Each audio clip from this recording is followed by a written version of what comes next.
This is my 2010 Toyota Prius, and it has a really outdated head unit, and in this video, we're gonna fix that.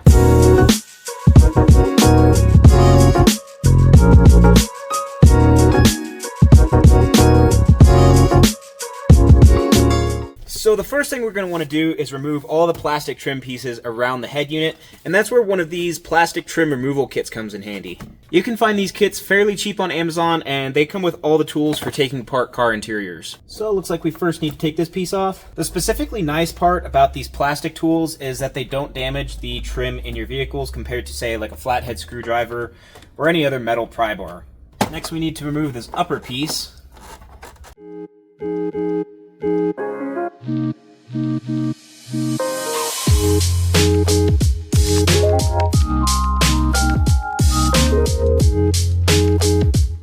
Now all we have is 10mm bolts. We got one at each corner. One's all the way back there, one there, and one all the way back there. And this whole head unit should just pop right out.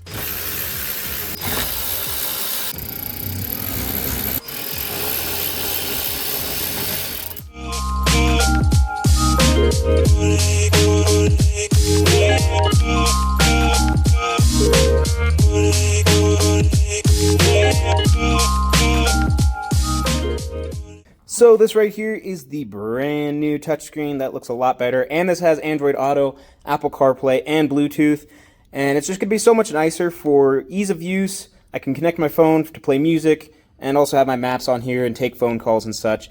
This is going to be much more convenient. And this was only around $100 off of Amazon. So this is a plug-and-play system designed specifically for the Prius, so this harness should just plug into here. All of the connections from the car should go into these 4 adapters right here. Now, the system also does come with a backup camera as well. I personally don't need to install that in this application. I can just look behind me. This Prius has a huge back window, so I don't really feel the need for a backup camera, so I'm not going to hook that up. That being said, this head unit does come with a couple of extra things. You have a USB port. While it does have wireless Android Auto and Apple CarPlay, you can also do a wired connection through USB. You can also, transfer files through this as well.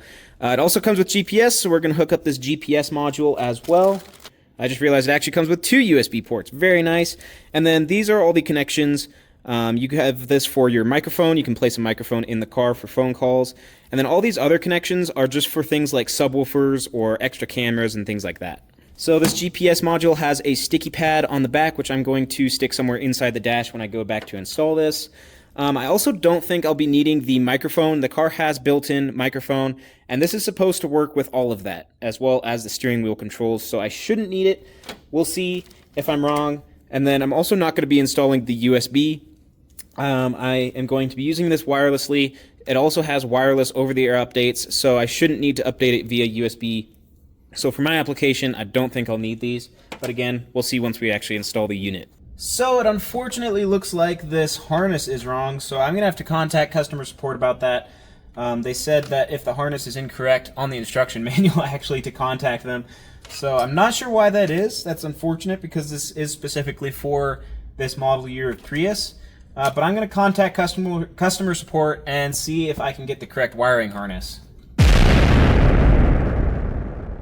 I never unfortunately got a response from the company that I ordered the head unit from, and in this whole amount of time I moved out of my parents' house into another house, and a whole bunch of stuff was going on, so it took me a long time to actually order a new head unit, and I did order one finally after I returned the old one to Amazon. And the new one, unfortunately, is about $150 more expensive, but to be fair, it does have a lot better reviews than the old head unit does, and this one actually connects properly to the car. It has all the wires you need, and it has the correct wiring harness, and is a much better fit, and honestly, much better quality than the other head unit was. So this is the new touchscreen from 6nan, but hopefully this should be the correct one now. So this one had a lot of great reviews off of Amazon. It also has a lot nicer packaging and instructions than the last one. So hopefully this one will work out a little bit better. In the top part here we have the touchscreen unit itself, which overall, already picking it up out of the box, just feels a lot more quality than the other one did. And then we also have in the box a whole bunch of different connections for different types of Priuses. So hopefully hopefully this one should work out unlike the last one.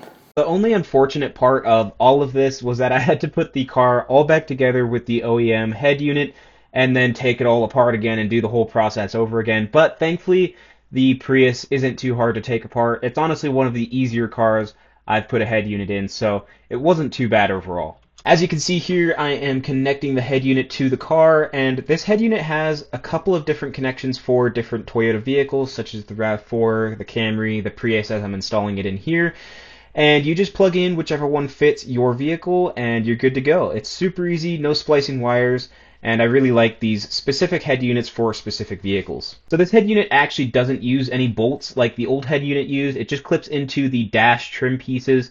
This isn't the greatest mounting solution, and honestly it's a little bit cheap in my opinion. I would prefer to have the head unit actually bolted into the dash, but once you get all the trim pieces on, it is decently secure and it's not going to go flying out or anything like that. So after you plug everything in, that's the last step. You just make sure it works, clip it into the trim pieces, put everything back together, and you're good to go. So I want to thank you guys so much for watching. This wasn't necessarily a tutorial, but hopefully something in this video helped you guys out if you got stuck doing this yourself. It's overall a really easy install. So yeah, thank you guys so much for watching. I will see you guys in the next one.